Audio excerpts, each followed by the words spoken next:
Salut à tous, alors merci pour le coup à Hugues. Donc je vais essayer de te mettre l'information donc juste ici. Alors on a peu d'infos, mais on va développer et tu vas voir que ça va être assez simple à comprendre. Concrètement, c'est vraiment un véritable désaveu pour Ford. Comme je te l'ai dit, si les plans de l'Union européenne en 2030, surtout 2035, c'est un tout électrique, moi encore une fois, je ne suis pas là pour juger, critiquer, je dis juste d'une manière factuelle qu'est-ce qui est prévu. Eh bien, c'est clairement la disparition de Ford. Parce qu'aujourd'hui, Ford a fait un très gros recherche-développement sur le maquis. On voit qu'il n'y croit pas plus, puisque malheureusement, le produit était très certainement trop cher. On voit par exemple le succès du modèle Y, qu'on aime ou qu'on n'aime pas, encore une fois. Donc le maquis, si tu veux, n'a pas en tout cas le même succès, ne rencontre pas le même succès malheureusement avec ses qualités, ses défauts, et pourtant le modèle Y a aussi certainement plus de défauts peut-être que le maquis. Le maquis est très joli, il a des avantages, des inconvénients, mais est-ce que le développement a été fait en totalité? Je vais te donner par exemple un exemple. Est-ce que les constructeurs ont fait où ils auraient dû mettre donc des bornes du type 2, du CCS, tout ce que tu veux, du rapide, du lent, dans leur concession? Non, parce qu'encore une fois, ils n'y croient pas, ou en tout cas ils s'en foutent. Tout ce qu'ils veulent, c'est de la marge, de la marge, de la marge, s'en foutent plein les poches. Et en fait, on est devenu un petit peu facétieux. C'est-à-dire que pendant que les Chinois sont en train de réfléchir, et à un tel point que bah, la Ford abandonne complètement bah, les derniers modèles. Donc après l'Explorer, la Capri, je ne sais pas où elle va être faite, mais je crois qu'elle est faite aussi en collaboration avec Volkswagen. Et là, c'est pareil. Le Puma, donc finalement, qui vont sortir. Pourquoi ils le sortent? Ben, c'est un véritable aveu de faiblesse. C'est qui tout double, moi je pense. Et ça va être une épée dans l'eau. Parce que pour différentes raisons qu'on va expliquer. Donc le Puma, si tu veux, il fonctionne très bien. Je pense que c'est l'un des meilleures ventes. Et j'ai eu un commentaire d'ailleurs en ce sens-là. Il dit: Ah, Johan, il y a quand même le Puma. C'est vrai. Donc à l'éthanol, à l'essence, le Kuga, c'est malheureusement pas foufou. Et puis toute la petite gamme, c'est un peu plus compliqué. Le souci, c'est que Ford, ils vont vendre du Puma où? En France, en Allemagne, certes en Europe, mais essentiellement en France, en Allemagne. Alors en France, c'est déjà fini. Il y a trop de concurrence.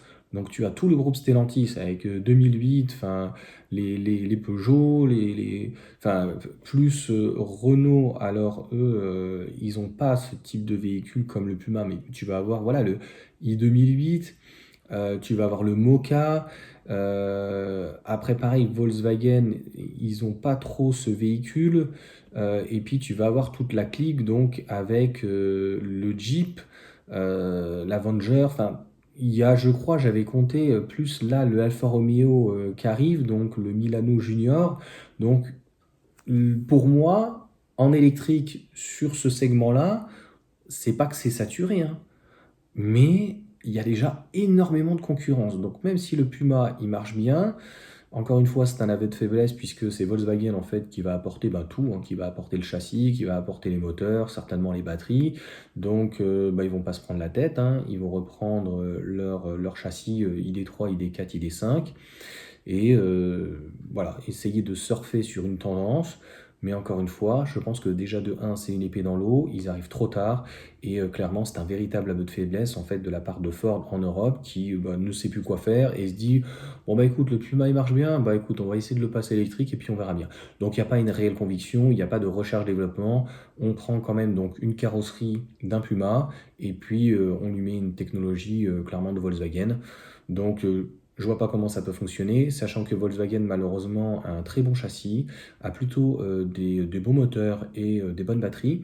Le problème, je ne cesserai jamais de le dire actuellement, c'est qu'en coût recherche-développement, malheureusement, ce châssis-là a coûté absolument trop cher et il va quand même donc d'une Cupra ID3 jusqu'à de l'ID5.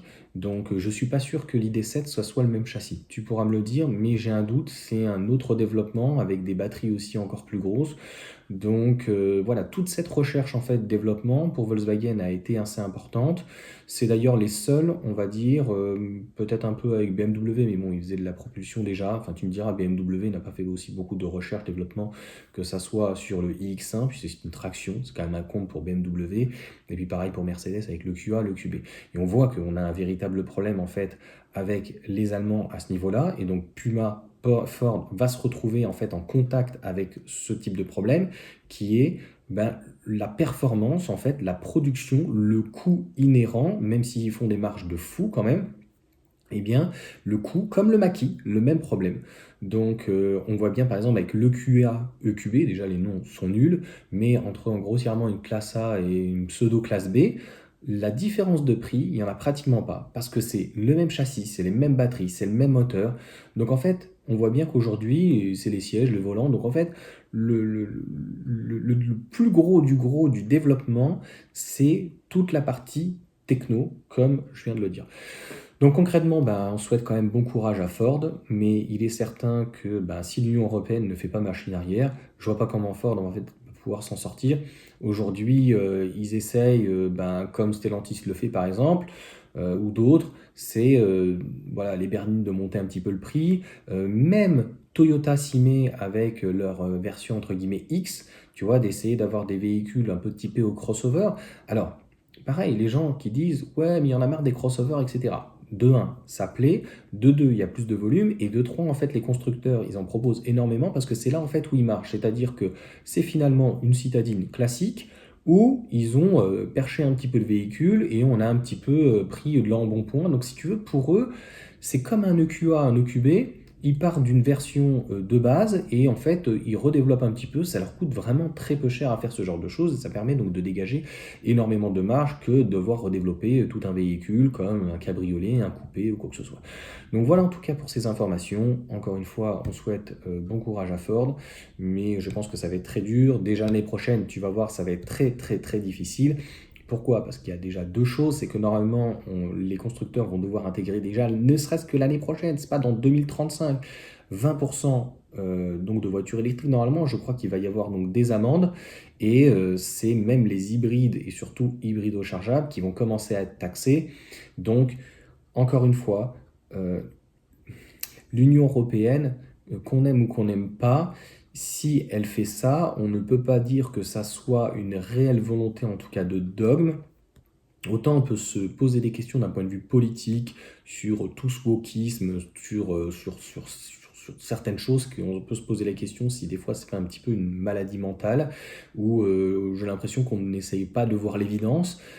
Là, je crois que l'Union européenne, en état de conscience, voit l'évidence. Je pense, j'espère, qu'ils se disent ne refaisons pas la même erreur qu'avec beaucoup de technologies. Ou peut-être qu'on a tout donné aux Chinois, qu'on ait voulu ou pas. On pensait peut-être avoir toujours un gap de technologie devant eux sur certaines choses, mais on voit que bah, Boeing, ça devient compliqué. Est-ce que ça ne sera pas le cas pour Airbus? Est-ce que demain, ça ne sera pas le cas aussi dans le naval ou autre? On voit que sur tout ce qui est réseau 5G, 6G, les Chinois sont très forts. Sur les téléphones, ils sont très forts. Hein, puisque par exemple l'iPhone que j'ai, bon ben voilà, c'est designé en Californie aux États-Unis, mais ça fait maintenant très longtemps qu'ils font les téléphones. Donc ils savent copier, ils savent réfléchir, mais maintenant ils savent innover et on le voit donc clairement avec les voitures. Donc voilà, l'Union européenne, je pense, j'espère, a vu le coup venir et s'est dit en fait, ben nous on a quand même une électricité qui est pas délirante en termes de prix.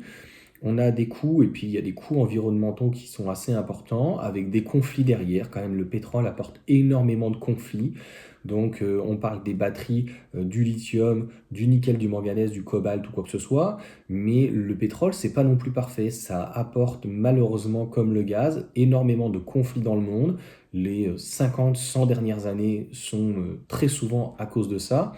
Donc la réflexion, je pense, est juste et de se poser la question, ben, est-ce que finalement les Chinois qui ont dépassé un gap, est-ce qu'il est le bon? Et on voit bien que de toute façon, l'avenir après est au robotaxi et d'avoir des voitures en fait qui soient totalement autonomes. Donc là, je pense que pour ça, Ford est assez en retard. Sauf peut-être sur la voiture autonome où ils viennent d'avoir l'autorisation. Le maquis pourtant a de très belles qualités, mais euh, voilà, ça reste Ford. C'est un généraliste. Alors aux États-Unis, c'est vrai qu'ils ont une gamme un peu plus sportive et qui propose la GT, etc., etc., etc. Les Ford Mustang, ils ont essayé, voilà, Mach-E Mustang de faire la liaison entre les deux, mais malheureusement en Europe, ça n'a pas trop marché. En tout cas, je parle de l'Allemagne et de la France. Après, tout ce qui est Suède, Norvège, etc., c'est vrai qu'ils sont, on va dire, dans un autre, en tout cas, état d'esprit. Voilà, en tout cas, pour cette vidéo, explication. Et encore une fois, ben, on espère pour Ford que ça va aller. Mais je pense malheureusement que ça va être très, très, très, très compliqué.